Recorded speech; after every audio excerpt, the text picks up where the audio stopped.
ตอนนี้ไปพึ่งพากันตั้งใจฝึกใจของตนให้เข้มแข็งอย่าให้อ่อนแอการที่เราทำข้อวัดปฏิบัติตื่นดึกลุกเช้าขยันหมั่นเพียรอันนี้ได้ชื่อว่าฝึกจิตใจเข้มแข็งต่อการบำเพ็ญบุญกุศลเพื่อต้านทานต่ออำนาจของกิเลสที่มันจะจูงไปในทางต่ำบุคคลใดไม่ทำใจเข้มแข็งไม่สั่งสมคุณงามความดีให้มากขึ้นในจิตใจแล้วผู้นั้นจะต้องตกเป็นทาสของกิเลสตัณหาแน่นอนทีเดียวกิเลสตัณหามันกลัวตั้งแต่บุญกุศลคุณธรรมอันดีงามเท่านั้นเองนอกนั้นแล้วมันไม่กลัวผู้ใดจะมีอำนาจบาดใหญ่สักเท่าไรมีเงินทองกายกองเท่าใดกิเลสบาปธรรมทั้งหลายมันไม่กลัวสิ่งเหล่านั้นยิ่งเป็นสื่อให้กิเลสมันหนาแน่นขึ้นไปให้บาปธรรมมันเจริญขึ้นบุคคลไม่รู้จักใช้ไม่รู้จักจ่ายไม่รู้จักพอเหมาะพอดีแก่ความเป็นอยู่ของตนมันยิ่งทำให้กิเลสบาปธรรมอ้วนพีขึ้นไปเรื่อยๆฉะนั้นการปฏิบัติธรรมผู้มีศรัทธาแรงกล้าก็จึงต้องพยายามบำเพ็ญกุศลคุณธรรมให้สูงขึ้นไปโดยลำดับเพื่อจะไม่ให้กิเลสมันตามลุกรานเพื่อไม่ให้กิเลสมันชักจูงให้จิตใจนี่ตกต่ำลงไป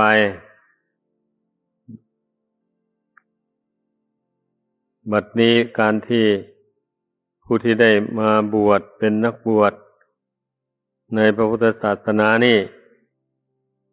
จะนุ่งเหลืองหรือนุ่งขาวห่มขาวก็ชื่อว่าเป็นนักบวช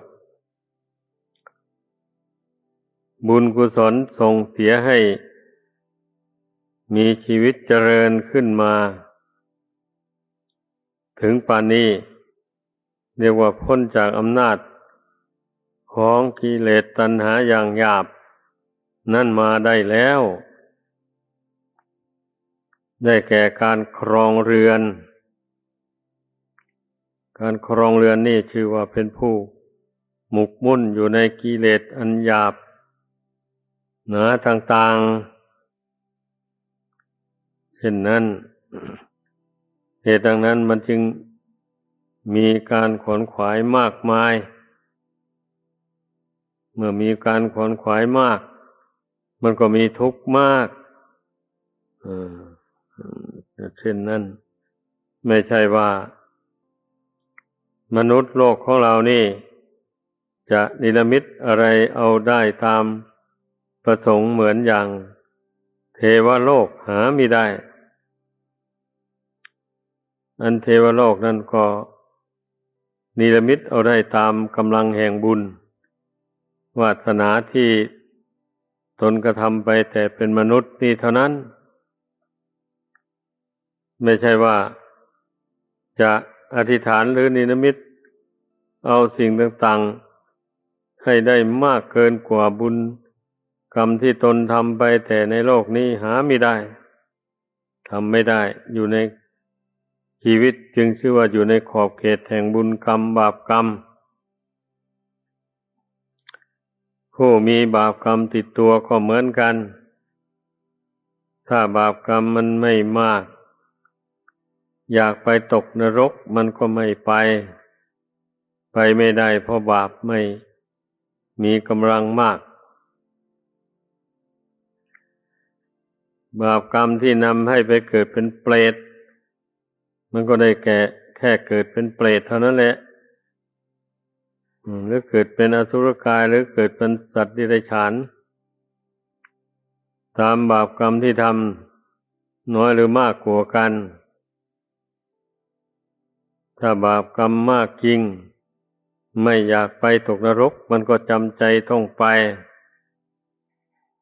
เพราะมันไปตามเหตุปัจจัยจะไปโดยลำพังตัวเองตามชอบใจตัวเองไม่ได้คือว่าจะไปหาที่เกิดให้ตามชอบใจของตนไม่ได้มันมีบุญและบาปพาไปชีวิตของบุคคลผู้ยังคล่องอยู่ในโลกนี้ให้พาพิจารณาดูให้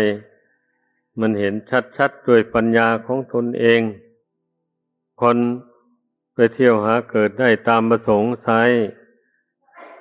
คนทุกข์คนจนก็ไม่มีคนโหดร้ายทารุณก็ไม่มีคนทุกพลภาพทางร่างกายจิตใจอย่างนี้ก็ไม่มีที่มันมีความเป็นอยู่แตกต่างกันอย่างนี้ก็เพราะเหตุว่ากรรมคือการกระทำของแต่ละบุคคลนั่นเองผู้ใดทำกรรมมันใดกรรมนั้นมันก็ตกแต่งให้เป็นไปตามนั้นอย่าไปสงสัยเลยเรื่องชีวิตนี่นะพระพุทธเจ้าตรัสรู้แจ้งแทงตลอดแล้วจึงได้นำมาแสดงให้พุทธบริษัททั้งหลายฟังเมื่อฟังแล้วต้องเอาไปคิดไปกรองอีกทีหนึ่งให้มันเห็นแจ้งประจักษ์ด้วยตนเองขึ้นมามันจึงค่อยเชื่อคนเรานะถ้ามันไม่เห็นแจ้งด้วยตัวเองขึ้นมาได้ฟังแต่คำสอนของพระพุทธเจ้าเท่านั้นมันก็เชื่อยังไม่ลงเต็มที่เลยเชื่อไปแต่เพียงเบาๆบางๆไว้เพราะนั้นแหละเหมือนอย่างคนตาดี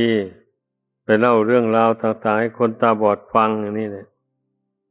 คนตาบอดนั้นไม่เห็นด้วยตนเองก็ไม่ค่อยจะเชื่อเต็มที่เท่าไหร่นักเป็นอย่างนั้นแหละถ้าคนตาดีไปเล่าเรื่องราวต่างๆให้คนตาดีฟังเหมือนกันอย่างนี้เนี่ยมันก็มักจะเชื่อกันเพราะมันมองเห็นได้ดังนั้นเนี่ยพุทธบริษัททั้งหลายไม่ควรที่จะให้ใจมันบอดให้ใจมันสว่างอยู่ด้วยคุณธรรมให้มันสว่างอยู่ด้วยปัญญาความรู้ความฉลาดเรามีจิตดวงเดียวเท่านี้แหละเป็นแก่นของชีวิตให้พิจารณาดูให้มันเห็นเพราะว่าจิตดวงนี้นะมันเล่ร่อนไปในวัฏสงสารด้วยอำนาจของกิเลสกรรมวิบากมันนำไปส่วนร่างกายนั่นเราก็รู้กันอยู่แล้วมันก็แตกตับทำลายลงอยู่พื้นแผ่นดินนี้เองไม่ไปไหนอันที่พระพุทธเจ้าของเราทรงแสดงว่าผู้ใดทำกรรมอันใดไว้ตายแล้วย่อมไปเสวยผลแห่งกรรมอันนั้นก็หมายเอาดวงจิตดวงเดียวนี้เองคือความรู้สึกนึกคิดนี้แหละต้องให้เข้าใจผู้มีปัญญาทั้งหลายทำกุศลคุณงามความดีอะไรก็เพื่อให้บุญกุศลความดี เหล่านี้แหละเป็นน้ำหรือเป็นธรรมโอสถสำหรับชำระล้างความสกปรกโสมมของร่างกายนี้ให้เบาบางไปให้สะอาดหมดจดไปโดยลำดับไม่ใช่ทำบุญกุศลความดีเพื่ออย่างอื่นหามิได้เลยข้อนี้ก็ควรพิจารณาให้เห็นแจ้งด้วยตนเองเมื่อผู้ใดพิจารณาเห็นแจ้งด้วยตนเองแล้วก็จะไม่ลืมจิตลืมใจดวงนี้หมายความว่าตนไม่ลืมตนก็แล้วกันแหละจิตไม่ลืมจิตก็แล้วกันไปที่ไหนจะกำหนดรู้ตัวเองอยู่เสมอจิตตั้งอยู่ยังไงจิตวอกแวกหวั่นไหวหรือว่าจิตหนักแน่นจิตไม่ฉลาดหรือว่าจิตมีความเฉลียวฉลาดในเรื่องบาปบุญคุณโทษต่างๆอยู่อันนี้ก็เป็นหน้าที่ของดวงจิตแต่ละดวงจิตจะต้องพิจารณาตัวเองฝึกตัวเองให้เกิดความรู้ความฉลาดขึ้นมาอย่างนี้เพราะจิตนี่มันต้องเกี่ยวแก่การฝึกแน่นอนถ้าไม่ฝึกแล้วจะปล่อยให้มันดีไปเองนะไม่มีทางกิเลสต่างๆก็เหมือนกันนะถ้าว่าตนไม่เห็นโทษของมันไม่ละมันก็ไม่ดับไปจากจิตใจนี้ต่อเมื่อใดจิตมาเห็นโทษของกิเลสแล้วเบื่อหน่ายต่อกิเลสอยู่อย่างนั้นเมื่อเป็นเช่นนี้มันก็ย่อมไม่สะสมกิเลสให้หนาแน่นขึ้นกิเลสอันใดมีอยู่แต่ก่อนมาแล้วก็พยายามละมันให้หมดไปให้เบาบางไปเรื่อยๆเพราะฉะนั้นน่ะพระพุทธเจ้าจึงได้สอนให้อบรมสมาธิปัญญาให้เกิดขึ้นในใจนี้เพราะว่านอกจากปัญญาแล้วไม่มีอะไรที่จะมารู้จักลักษณะอาการของกิเลสบาปธรรมหรือจะมารู้จักลักษณะอาการของบุญของกุศลตลอดถึงมรรคผลธรรมวิเศษหมู่นี้อาศัยปัญญาทั้งนั้นที่จะรู้แจ้งว่ามรรคผลได้เกิดขึ้นแล้วแก่ตนแก่จิตใจอย่างนี้นะมันก็รู้แจ้งประจักษ์ด้วยตนเองแหละถ้ายังไม่รู้แจ้งโดยตนเองก็แสดงว่ามรรคผลยังไม่เกิดแม้บุญกุศลที่เป็นส่วนโลกีก็เหมือนกันปัญญามองไม่เห็นในจิตใจนี่ว่าบุญกุศลบางเกิดขึ้นในจิตใจยังมองไม่เห็นเลยอย่างนี้บุญกุศลอันเป็นส่วนโลกีก็ยังไม่เกิดขึ้นในจิตใจของผู้นั้นถึงแม้ว่าจะรู้อยู่บ้างว่าบุญกุศลเกิดขึ้นในใจแต่รู้ด้วยวิญญาณสัญญาเฉยๆนี่มันก็ยังไม่แน่นอนเลยไม่มั่นคงเพราะว่าวิญญาณหรือสัญญาเหล่านี้มันไม่เที่ยงมันเกิดขึ้นแล้วดับไปได้เพราะฉะนั้นความจำหมายความรู้สึกเรื่องบุญและบาปนั้นมันจึงไม่แน่นอนอะไรส่วนปัญญานี่บุคคลอบรมให้เกิดขึ้นจากสมาธิแล้วอย่างนี้นะเมื่อสมาธิไม่เสื่อมตราบใดปัญญาก็ไม่เสื่อมตราบนั้น ความรู้ความเห็นก็ย่อมแจ่มแจ้งอยู่ในใจตัดความสงสัยลังเลในเรื่องบาปบุญคุณโทษเรื่องนรกเรื่องสวรรค์เรื่องพระนิพพานออกจากจิตใจได้ถึงแม้ว่าผู้นั้นน่ะยังจะไม่ได้บรรลุมรรคผลธรรมวิเศษอันเป็นโลกุตระธรรมก่อนก็ตามแต่เมื่ออบรมศีลสมาธิปัญญาอันเป็นส่วนโลกีเนี่ยให้เจริญยิ่งขึ้นไปความรู้แจ้งในเรื่องบาปบุญคุณโทษมันก็มีขึ้นเรื่อยๆแต่มันยังละให้ขาดเด็ดไปไม่ได้เท่านั้นเองแต่หากว่าละให้มันน้อยเบาบางออกไปจิตใจได้อยู่เช่นกิเลสยังหยาบอันมันพาให้คนเราทำบาปทำกรรมใส่ตัวเองอยู่ในโลกนี้เมื่ออบรมปัญญาอันเป็นส่วนโลกีบังเกิดขึ้นแล้วอย่างนี้มันก็ละได้เลยละบาปละได้ถ้าละไม่ได้แล้วพระองค์เจ้าไม่สอนคนละบาปได้ไม่ใช่แต่มีแต่พระอริยบุคคลเท่านั้นหามิได้แม้กัลยาณชนผู้ที่มีบุญวาสนาแก่กล้าผู้มีปัญญาอันเป็นส่วนโลกีแรงกล้าขึ้นไปก็สามารถละบาปอกุศลต่างๆได้ไม่เช่นนั้นแล้วมันก็จะบรรลุถึงโลกุตระธรรมไม่ได้เลยเมื่อโลกียธรรมนี่ทำหน้าที่ละกิเลสบาปธรรมอันหยาบเหล่านี้ให้เบาบางออกไปเรื่อยๆไปอย่างนี้สมาธิมันก็หนักแน่นเข้าไป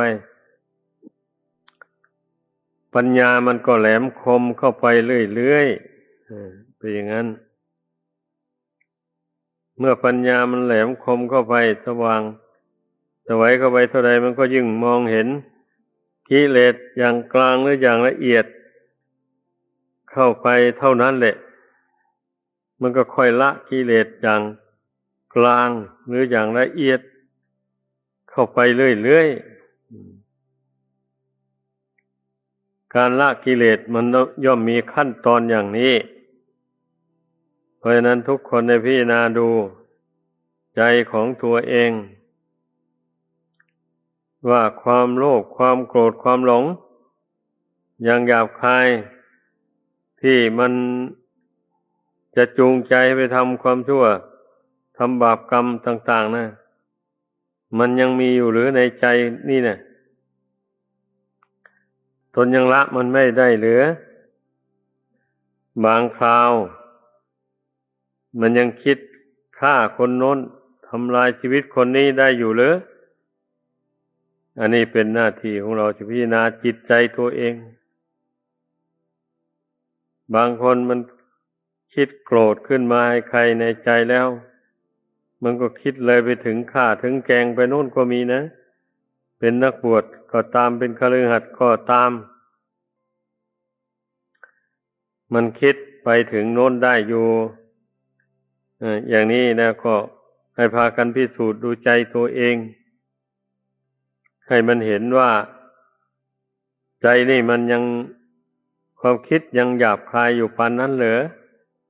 หรือว่ามันลดน้อยเบาบางออกไปแล้วก็ให้รู้เช่นอย่างว่ามันคิดเกลียดชังใครมาก็เพียงแต่เกลียดชังเฉยๆไม่คิดจะฆ่าจะแกล้งผู้ที่ตนเกลียดชังนั้นอย่างนี้ก็ให้รู้เราจะได้รู้ว่า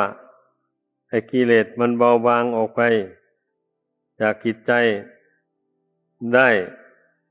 บ้างแล้วกิเลสคือความโกรธนี่นะมันก็รู้ตัวได้